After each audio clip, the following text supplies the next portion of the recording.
Enabling. Okay. So open the robot. Actually, before we do that,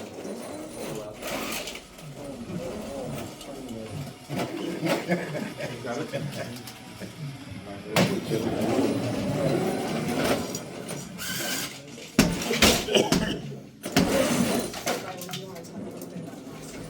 Well, yeah. So, the theme of last year's game was ocean themed, and so this is supposed to be a coral reef. This is supposed to be the coral that you use the reef with. The overall theme is just environmental awareness for the ocean. But the point of the game was to get these 12-inch PVC pipes, those posts over there, and these were supposed to go up into a net that was 12 feet high. Like that. The elevator can actually hit your ceiling, so we're going to try to avoid doing that. Good thing.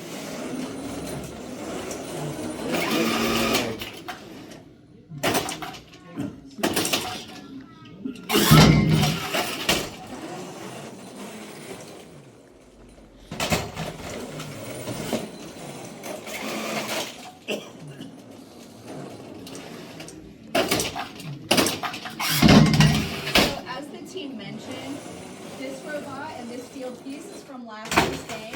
They will find out on January 10th globally what the game is for the next competitive season, and the guys and gals on the team will have about 7 weeks to take in the rule book, understand the game, design and build a robot to play that year's game before the competition season starts. So all of this is done in about a 6-7 week period, and honestly this is the version 2 of the robot, and they built this in about 2 weeks last spring. With some other parts already.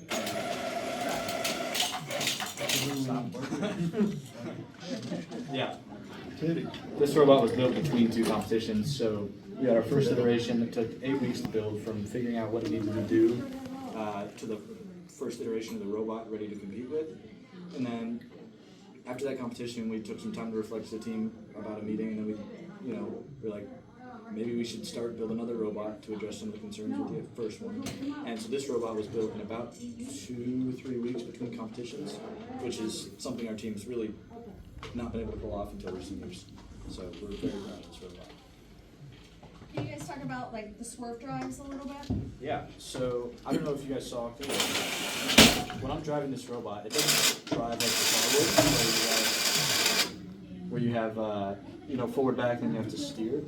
This robot uses something called swerve drive, which is also holonomic drive.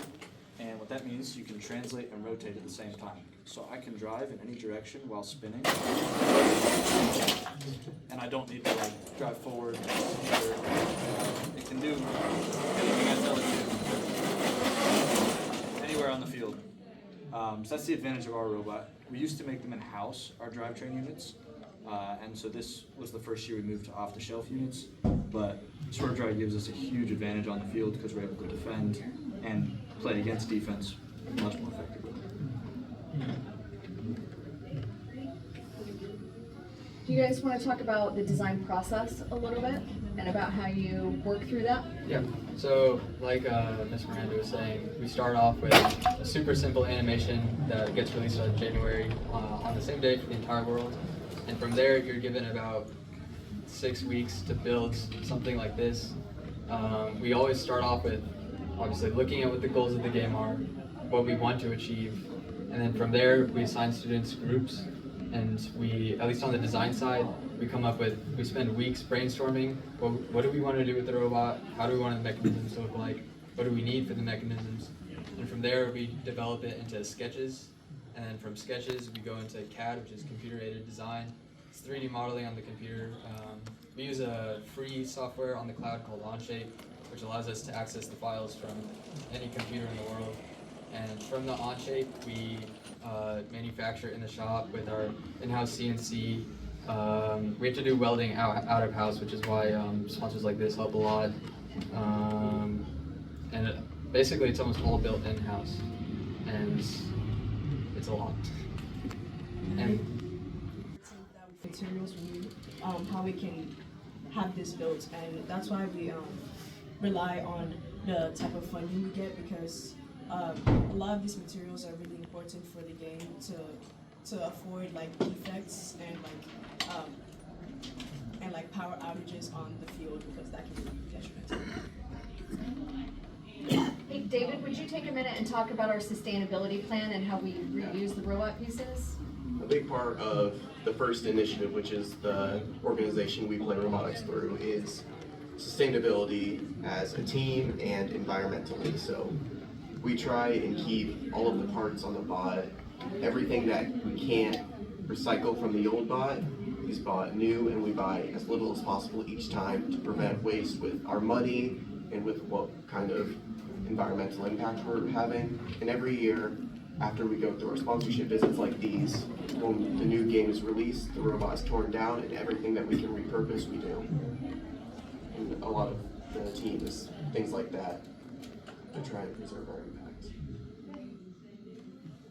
We'd love to take any questions from the group, or we can do some more with the robot.